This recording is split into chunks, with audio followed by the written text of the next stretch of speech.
It's Sunday afternoon and ubukeli Beyond Boundaries igama Samkelo kaKhatebe on sign language. We've got Uthuli Zikalala, and on my left, my main man, Tips Shampunizer. Spring has sprung and you are still in winter. Kwenzenjani? Yes, the thing is, this jersey is new, so I felt like maybe let me just wear it once before winter really goes out. But you know, this is Beyond Boundaries, and welcome to it. It's another Sunday, and we are bringing you a jam-packed show full of legends. No, yeah, we got legends. I mean, we've got Tadgh Slattery. I mean, we know him for his swimming. We've interviewed him and his athletes, and also we've got Palesa Manaleng. I mean, she's brilliant. I will interview Tadgh because I just want to speak English today, so you can handle English Palesa. or sign language. I will speak English. Okay. Yeah, and then when I will handle Palesa, because this is our show. We are integrating. Yeah. Yeah. I'm gonna make fun of Palesa and not being able to walk and stuff. I'll see how that goes. While you're making fun of people, our feel-good story has got everything to do with hands. Yeah. Yeah, we're not going to spoil it. We're going to go straight into our feel-good story so people can feel good, because when we come back out of it, Sam, you'll tell us how you feel.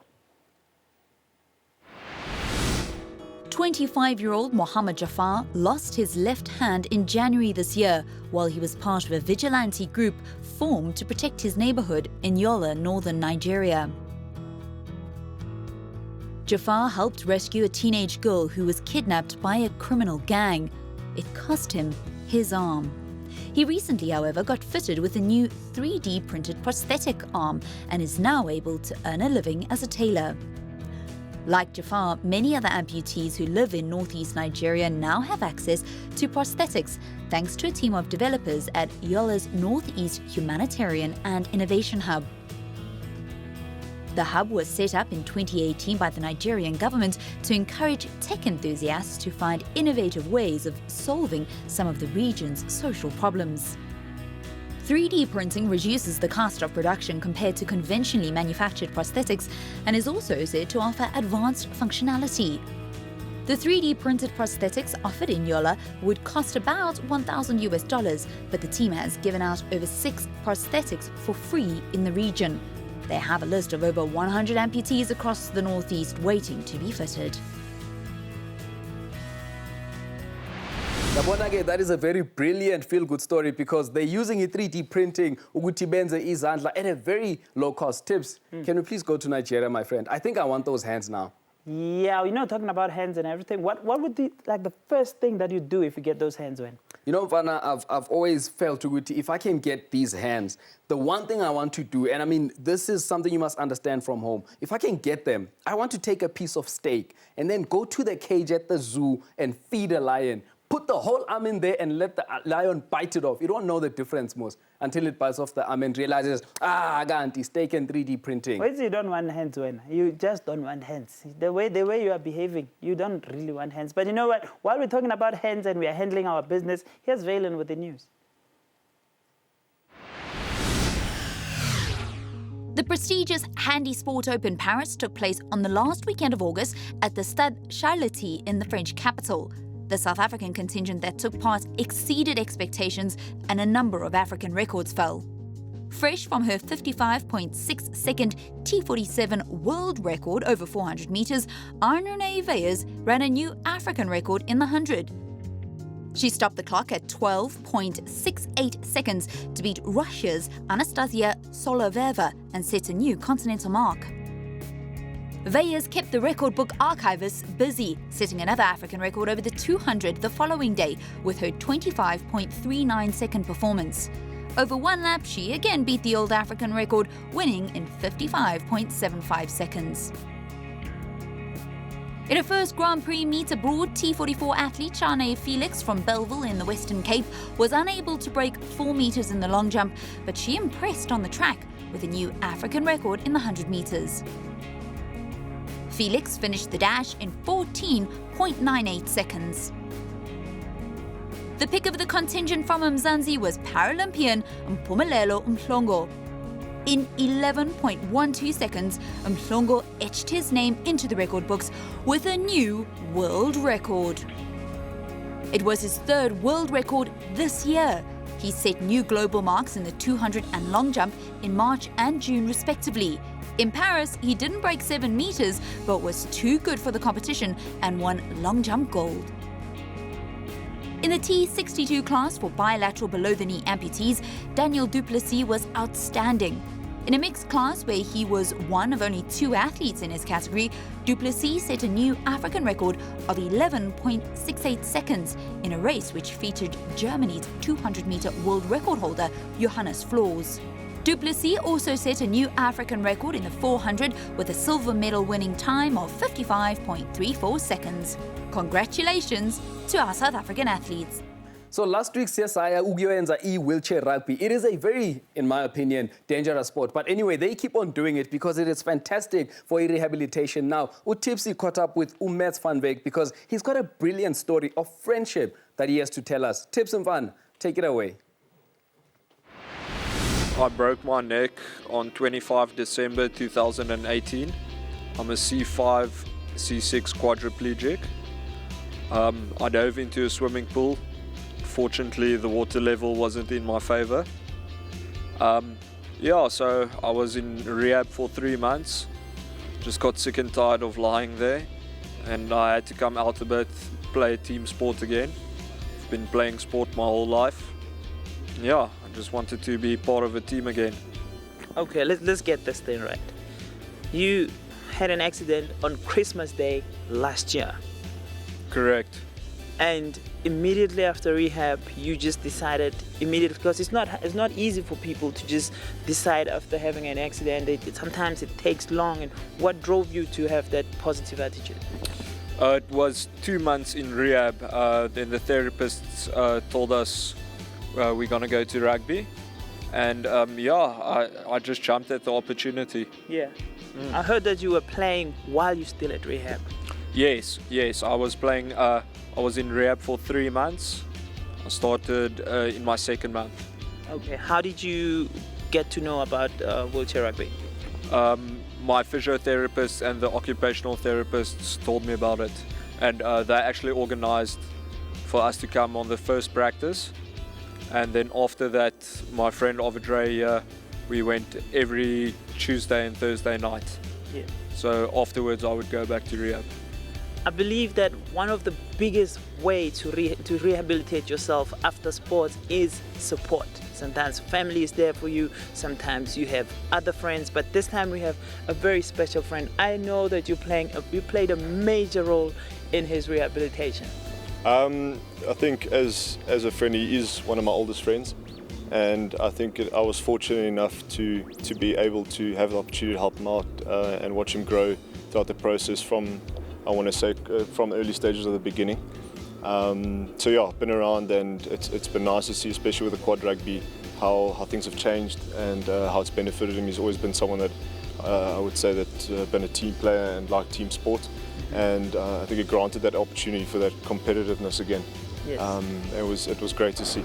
And you are downplaying it, speaking as if like it did nothing. It's like, it took him. You took a year off just to support a friend. I was lucky enough. I'm studying my honours at the moment, and I was lucky enough that I had the time to balance between the two. And I think like I said, he's been oldest friend, younger brother. We've been through everything. We know each other through and through. So, like I said, I'm fortunate enough to be able to do this, and get to see him every day as well. It's good to at least be friends. So, it's been awesome. How big is the support contributing to your rehabilitation? No, it's everything. Without it, I wouldn't be able to make it. Friends, family, biokineticists, just training in general. I have all the support in the world. Without it, I wouldn't make it.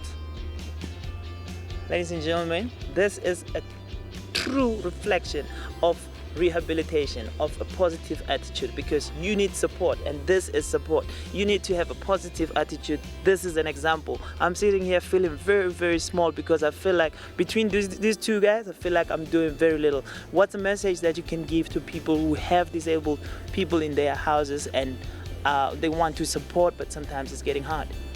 I think the best thing to do is, I know it sounds like a cliche, but to never treat them differently. Mase knows that I'll always give him a hard time. Since we were kids, we always gave each other hard times, so that will never change. And I think the best thing to do is to make sure that you don't allow anything to change, you adapt to it, and ensure that you help them where you can, but also ensure that you don't help them to the point that they lose their own ability. So I think it's very important. I don't know, if you're not inspired right now, drink some water, watch this interview again, because the only form of disability is a negative attitude. This is Beyond Boundaries, and this is me in between a stream of positive energy.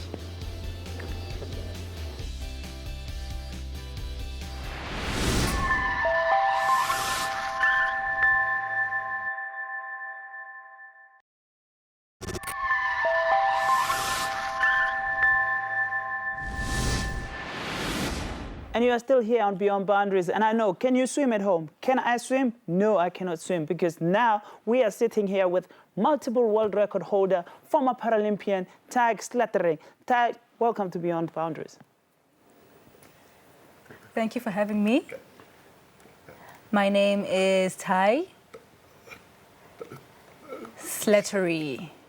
Yes, and we, on the other episode, we were there and Tadgh was teaching us how to swim. Sam was learning how to swim and he stopped doing all this black swimming of his. But we told you guys that they were going to Brazil for World Championships. How did that go, Tadgh? Fantastic. So we went to Brazil in Oslo, and it was the World Deaf Championships. So we had 141 people who assembled there, and we had 29 different countries represented around the world. So Africa got 3 different countries. From Africa, we had South Africa, Kenya, and Ghana, who went to represent. We had other countries like Europe and Australia and America. So great representation.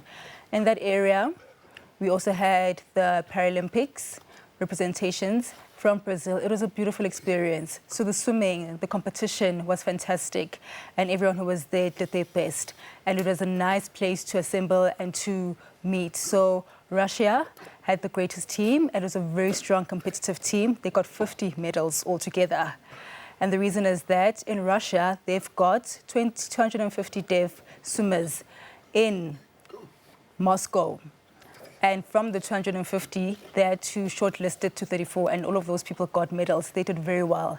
So I really tried to support my team, you know, and our team, unfortunately, didn't get a lot of medals, but in the last 2 days, finally, we got medals.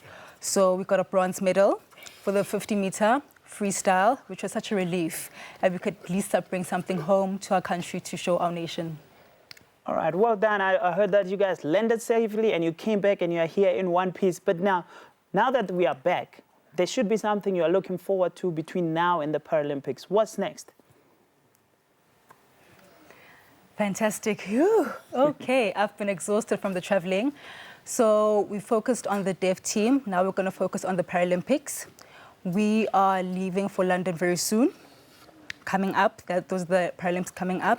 So different countries from around the world are going to be assembling. It's a big competition. It's renowned. So we've got 7 members from our team representing South Africa. So we've got 5 males and 2 women.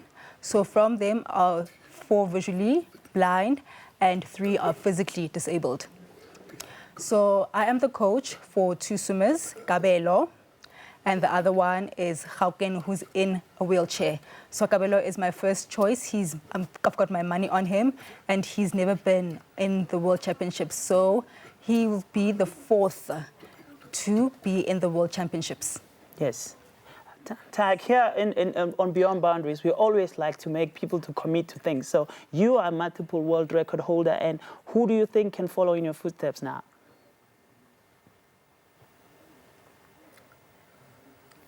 Fantastic. So over the years, I've achieved a lot, and unfortunately, the numbers have dwindled, so it's very difficult to find very good swimmers.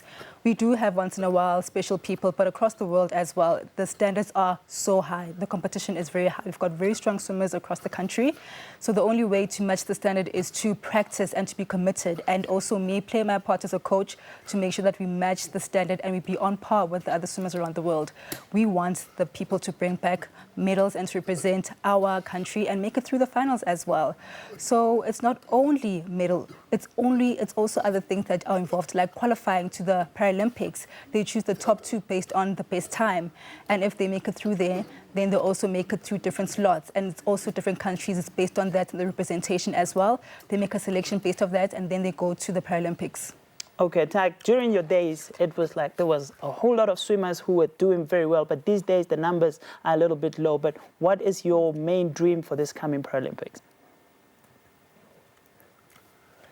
Fantastic. So next year we'll be preparing for the Paralympics. They will be taking place in Tokyo, Japan. We are hoping, crossing fingers, that with the IPC can give us, a number of people that can be representing, which is more than 5. We hope that it can be not less than 5. 5 and above is a good number for us. That's a good start for us, and we can work with that going to Tokyo 2020. And we can hope that we can have other people, different sports codes. I'm not sure how many sports and codes they have, and other athletes coming together to represent the country to the 2020 Tokyo Games. I am really crossing fingers that Kabelo will be one of the people that make it through, and that'll be a big dream of mine if he can make it through the finals. Crossing fingers. Tadgh, thank you very much.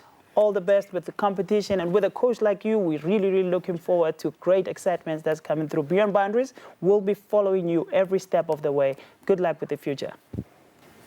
Fantastic. Thank you so much, Tips.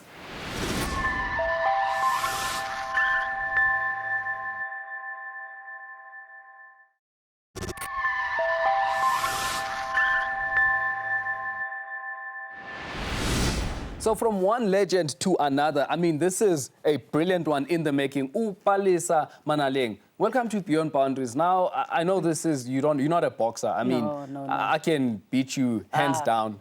Let's not start. Okay, does it make sense if I say hands down with no hands? But No, yeah, you get what I'm saying. You can headbutt me, but...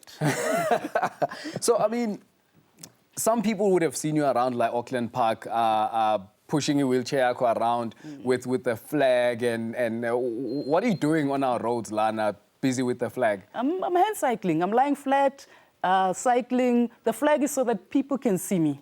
Does it work? It's worked so far. So far. Yeah. But we've moved from cycling around Joburg to Mildersdrift for my own safety. And also there's better hills there, and I don't have to stop at every robot and every stop sign. So it's much better. Because it must be tricky, Lana, in this Auckland Park area, because when you stop at a traffic light, it's the taxi drivers, and then it's also the guy who's like, manje, something to... Hey, it's Tombe. It's very dangerous. So Anyway, tell me about e-cycling, the hand cycling, I should say, because again, it's one of those, hand cycling, I can't do it, so maybe Tipsy can. How is that working out for you? Because it's a sport, tata after your accident. How is that giving you, I suppose, the strength and the confidence with what you're doing? I mean, I love hand cycling, even though it's not the same as e-cycling. It's great. It's the freedom of open road, cycling. And I think also what makes me happy is that I'm bringing a whole new color, flavor to the milkshake, So hopefully it'll encourage other kids who look like me and have my background to come in and take part in disability sports, especially cycling. Because if you look at the cycling, man, able or disabled, it's so white male dominated. Yeah.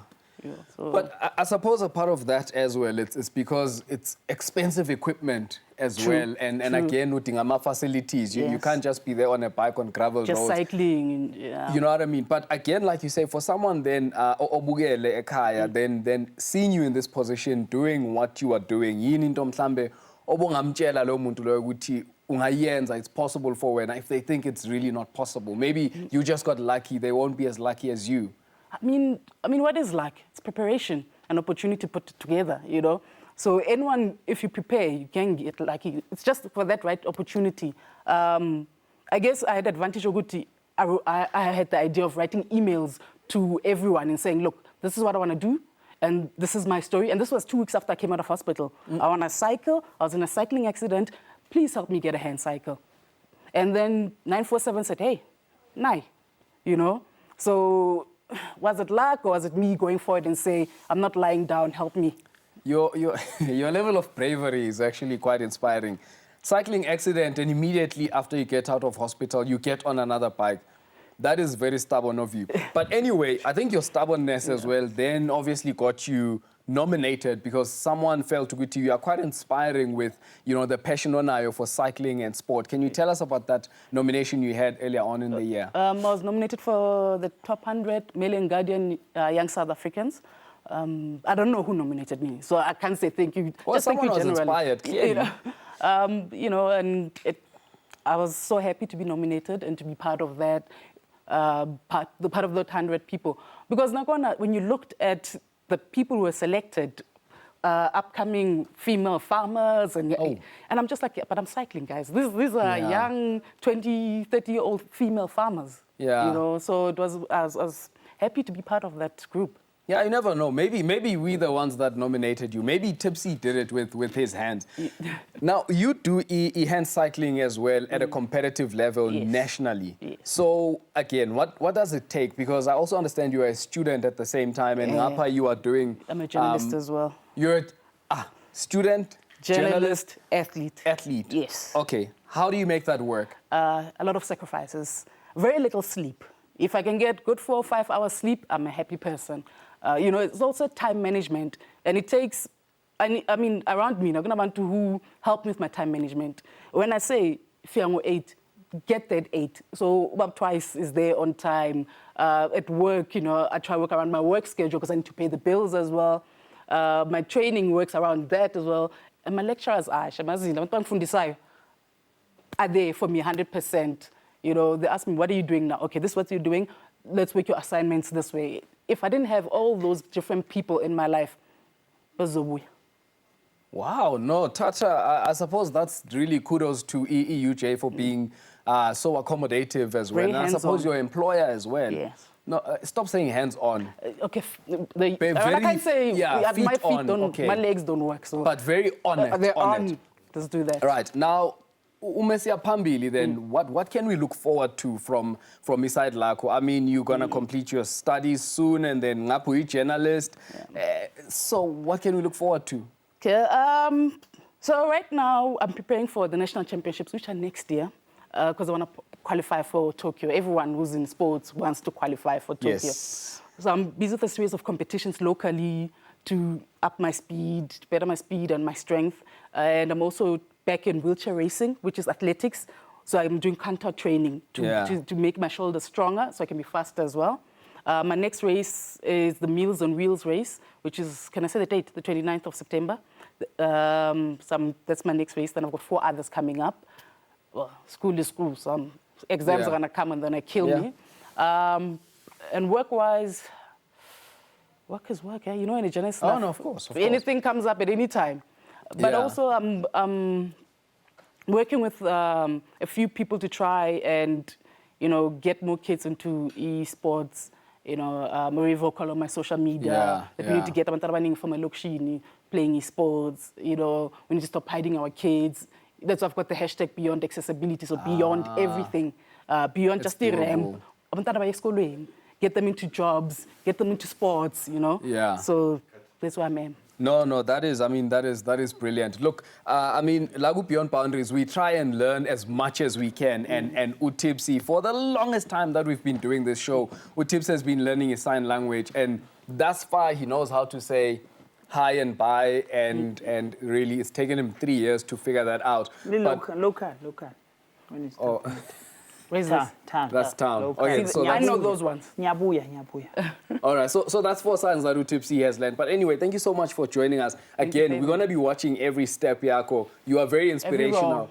Yes, every role. Right. Oh, yeah. I said step. No, you guys have been like going on. It's very nice to hear someone saying, I'm not taking this line down. Some can be on hands. But you know what? We are moving into something else, Tom, now, because we go into dance at some point. Yeah, no. So, I mean, we do so many things, Latin, right? Yeah. We know you can't dance. You can only box and push. But we do so many things. We do dancing. We do swimming. So anyway, Baba, you're going to be leading it dancing because that's your thing. I'm not leading anything. I've been teaching you how to dance and then you are not doing. So I want you to show the people what you have learned from me. So at this moment, you go into Rise, and then I've taken him to watch Umusa, and then you've seen something, and went to a professional dance studio, professional, that's the operative, and show us what we can do. This is how we're signing out. Let's see.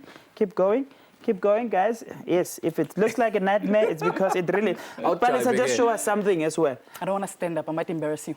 Thank you very much. Thank you. Guys, wow. This has been Beyond Boundaries. It's a beautiful show, but we're going to sign out with Sam showing us what he can do the most. Sam, show us